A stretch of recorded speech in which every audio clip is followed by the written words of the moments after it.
لوگ کہتے ہیں نا ترقی چاہیے، کامیابی چاہیے، برائٹ فیوچر چاہیے. خدا کی قسم جس کے ماں باپ اس سے راضی ہیں نا، جس کے ساتھ ماں باپ کی دعائیں ہیں، اس کو پھر ترقی سے کوئی نہیں روک سکتا. اس کے بیڑے پار ہی ہونے ہیں. اور ساری دنیا واہ واہ کر رہی، ماں باپ پریشان ہے، وہ برباد ہی ہونا ہے. ماں باپ کو تنگ نہ کرو، بالخصوص ماں کی قدر کرو. ماں کا کوئی نیبل بدل نہیں ہے. اور یہ دعا دے دے تو بندہ کدھر پہنچ جاتا ہے. اچھا پھر آج کل ایک اور ٹرینڈ چلا ہے، کسی بھی طرح کا زندگی میں مقام بڑھ گیا نا، مشہور ہو گیا، اب وہ ماں باپ پر بھی روب جما رہا ہوتا ہے. پتہ نہیں میں کتنا بڑا آدمی ہو گیا ہوں، اب میں آپ کی خدمت کہاں سے کروں گا بھائی، ٹائم ہی کہاں ہے میرے پاس. ان کو کبھی یہ روب مت جمانا. ارے آج اگر کچھ بن بھی گئے ہو نا، یہ انہی کی دعائیں تھیں، اور ان کو کہہ رہے ہو بڑا آدمی ہو گیا. حضرت موسیٰ کلیم اللہ علی نبینا علیہ الصلوۃ والسلام، کتنا بڑا مرتبہ ہے. اور آپ نے ایک بار اللہ کریم کی بارگاہ میں عرض کیا، مولا مجھے جنت میں اپنا پڑوسی دیکھنا ہے. ارشاد کیا ہوا کہ اے موسیٰ، جنت میں تیرا جو پڑوسی ہے وہ ایک فلاں علاقے کا کسائی ہے. آپ حیران ہو گئے، آپ نے کہا مولا مجھے ملنا ہے. ایڈریس بتایا گیا، آپ چلے گئے وہاں پر. ایک نوجوان نے دروازہ کھولا، آپ اندر گئے.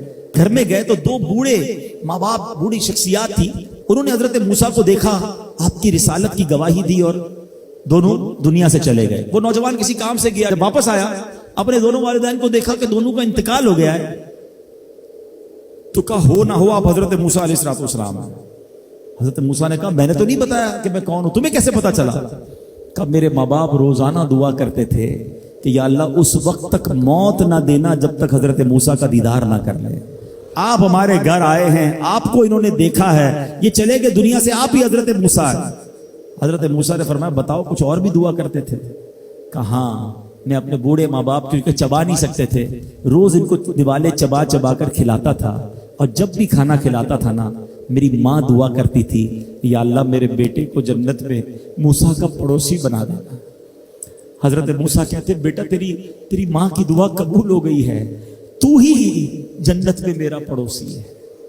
یہ ہے ماں کی دعا، اور یہ وہ دعا ہے جو بن مانگے مل رہی ہے، جو ماں کے دل سے نکل رہی ہے. آؤ میں بتاؤں کچھ بڑے آدمی، واقعی جس کو کہتے ہیں بڑا آدمی کون ہوتا ہے. امام اعظم ابو حنیفہ رضی اللہ تعالیٰ سے بڑا تو کوئی نہیں نا، کتنے بڑے وقت کے امام ہیں. مگر آپ کی والدہ ایک مسجد کے امام صاحب سے انسپائر تھی، مقرر تھے، وہ اچھے بیان کرتے تھے. تو آپ کو وہ کہتی کہ جاؤ وہ امام صاحب سے مسئلہ پوچھ کے آؤ. خود مفتی اعظم ہیں، امام ہیں کروڑوں حنفیوں کے. ماں کو یہ نہیں کہا کہ ماں پتہ نہیں میں کتنا بڑا مفتی ہوں، تم مجھے مسجد کے امام کے پاس بھیج رہی ہو. آج تو یہ ڈائریکٹ جواب دے دیتے ہیں نا، مجھے پتہ نہیں میں کون ہوں، مجھ سے بحث کر رہی ہو، اتنی کتابیں پڑھی ماں، تم نے تو پڑھا ہی کچھ نہیں. ابو جان آپ کو دنیا کا کیا پتا، مجھے پتا ہے. سنو امام اعظم، یہ ایسے نہیں بنتے بڑے لوگ. ماں کو کہتے ٹھیک ہے ماں، مسجد کے امام کے پاس جاتے، اس مقرر کے پاس جاتے. وہ کہتا حضور آپ مجھ سے مسئلہ پوچھنے آئے، آپ دنیا کو مسئلے بتاتے ہیں. کہ کیا کروں، ماں نے بھیجا ہے. کہ حضور جو آپ بتا رہے ہیں مجھے آپ ہی مسئلے کا جواب بتا دیں، وہی میری طرف سے ماں کو بھی بتا دیں.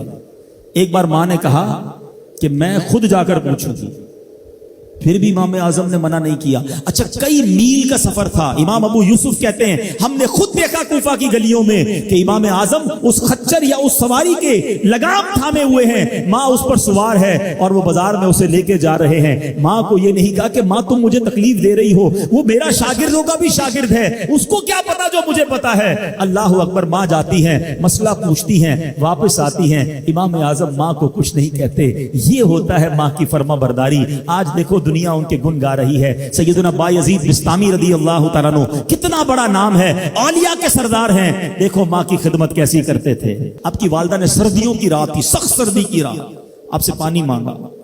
حضرت بایزید بستامی ماں کے پاس پیالہ لے کر گئے تو ماں سو گئی تھی. ماں کے سرہانے پیالہ لے کر کھڑے رہے، رات بھر کھڑے رہے سخت سردی میں. پانی تھوڑا سا آپ کی انگلیوں پر گرا تو وہ پانی برف بن چکا تھا. ماں کی آنکھ کھلی، دیکھا بایزید بستامی بستر کے کنارے کھڑے ہیں. کہا بیٹا کیوں کھڑے ہو؟ کہا ماں آپ نے رات پانی مانگا تھا نا، اس لیے کھڑا رہا کہ نہ جانے کب آنکھ کھل جائے. اب جب پانی دینے کے لیے پیالہ الگ کیا نا تو وہ برف چمڑی سے چپک چکی تھی، تو جب وہ برف الگ ہوئی نا ہاتھ سے خون نکلنے لگا. حضرت بایزید بستامی رحمت اللہ تعالی کی ماں نے جب یہ دیکھا نا کہ بیٹا ساری رات کھڑا رہا اور اب اس کا ہاتھ بھی لہو لہان ہو گیا. حضرت بایزید بستامی کی ماں نے پتہ اس رات کیا دعا دی؟ کہتی یا اللہ میں اس سے راضی ہوں، تو بھی اس سے راضی ہو جا۔ دیکھو کیا مقام ملا، اولیاء کرام کے سردار بن گئے۔ یہ وہ دعائیں ہیں جو دل سے نکلتی ہیں۔ ماں باپ کی خدمت ایسی کرو، اب کہو نا ان کے دل سے دعا نکلے۔ جب وہ دعا نکلے گی نا، پھر وہ کام بننے آپ سوچ نہیں سکتے۔